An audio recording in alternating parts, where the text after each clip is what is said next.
Ẹ kú dédé àsìkò yín gbogbo ibi tẹ́ ti ń gbọ́ mi nílé lóko tàbí lẹ́yìn òde, ẹ jẹ́ kí a gbàdúrà. Ayérayé agbẹ́yìnga fún àánú àti oore ọ̀fẹ́ tí a rí gbà. Ẹ mú wa wà láyé, mú wa wà láàyè, mú wa wà láàyè ohun tó dára. Ẹ kò jẹ́ kílẹ̀ kó gbé wa mì. Ògo ni fún orúkọ yín o. Èní ọjọ́ ẹtì, gbogbo ohun tó jẹ́ ẹtì nínú ayé wa lẹ́yìn Olúwa yóò mú kúrò. Ẹ ó sọ wá di òmìnira. Gbogbo agbára Sátánì nínú ayé wa lẹ́ ò fún wa ní okun àti agbára láti kọjú ìjà sí kí a lè mú àyànmọ́ ṣẹ. A dúpẹ́ nítorí tí ẹ ti gbọ́. Jésù Olúwa wa, àmín. Àmín ní orúkọ Jésù. Ìwé ọ̀run ṣíṣí tí a tẹ olùṣọ́ àgùntàn Enoch Adeboye kọ. Èní ọjọ́ ẹtì ọjọ́ kejìlélógún oṣù kẹsàn-án.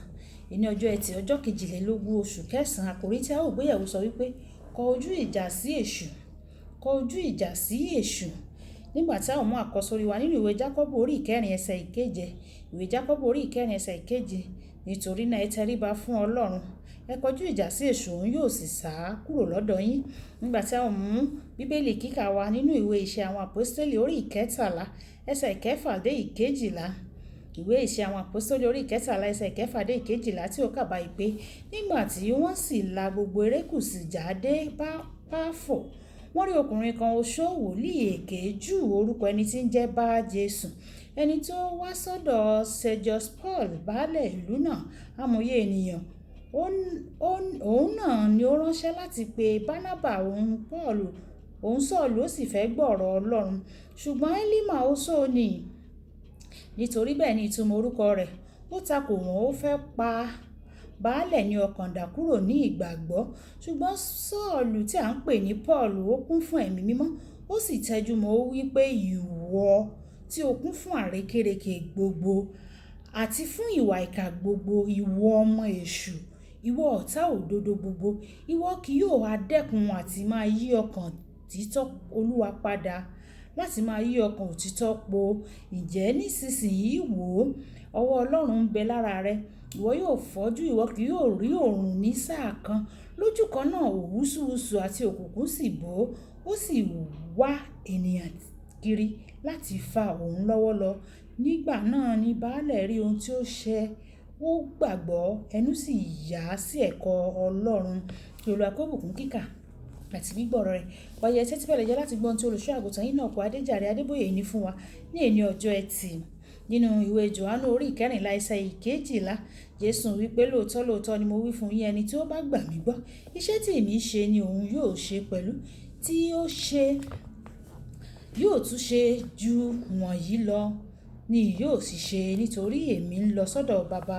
Nínú ìwé Máàkù orí ìkẹrin ẹsẹ̀ ìkarùndínlógójì títí dé ẹsẹ̀ ìkọkànléníogójì, nígbà tí ìjì dìde lórí òkun, nígbà tí Jésù ń sùn nínú ọkọ̀, ohun àkọ́kọ́ tí ó ṣe ni pé ó bá ìjì náà wí, ìjì kíjì. Òkè yìí túmọ̀ sí pé ìwọ yóò bá ìjì wí jù bẹ́ẹ̀ lọ.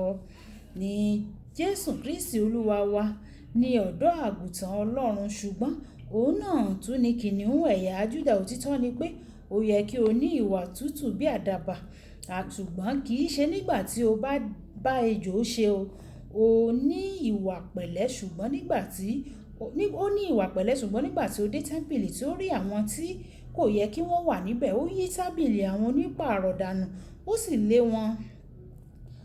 sì lé àwọn tó ń tà tó ń rà jáde. Ìyẹn kì í ṣe ìwà pẹ̀lẹ́ rárá o.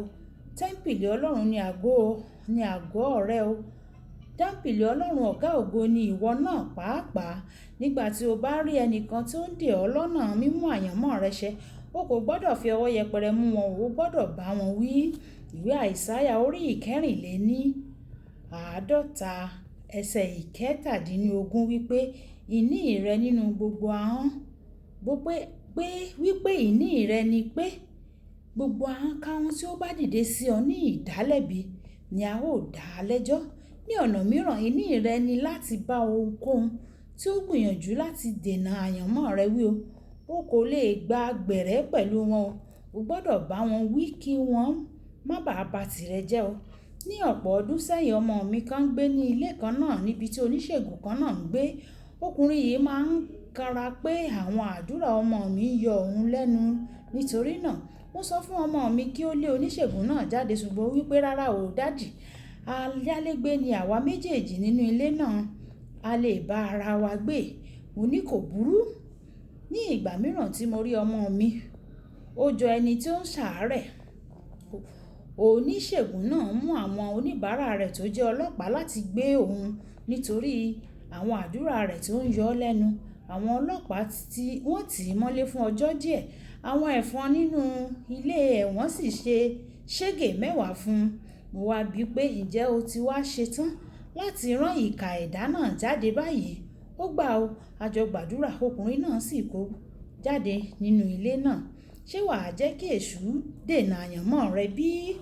Kókó àdúrà bàbá gbogbo ìránṣẹ́ òkùnkùn tí ó ń gbìyànjú láti dè mí lọ́nà àti mú àyànmọ́ mi ṣẹ. Nísinsìnyí bá mi sọ wọ́n di aláìlágbára ní orúkọ Jésù. Gbogbo àwọn ìránṣẹ́ èṣù tó fẹ́ dè wá lọ́nà láti mú àyànmọ́ wa ṣẹ. Olúwa sọ wọ́n di aláìlágbára lórí ayé wa ní orúkọ Jésù. Kì í dùn kó pọ̀ sókè lọ́bẹ̀ oge. Olúwàbùkọ́lá aya kó ní ó kọrin sí ti nígbà tí a máa pàdé ní ọ̀la ìpàdé wa bí oyin yóò dàbọ̀.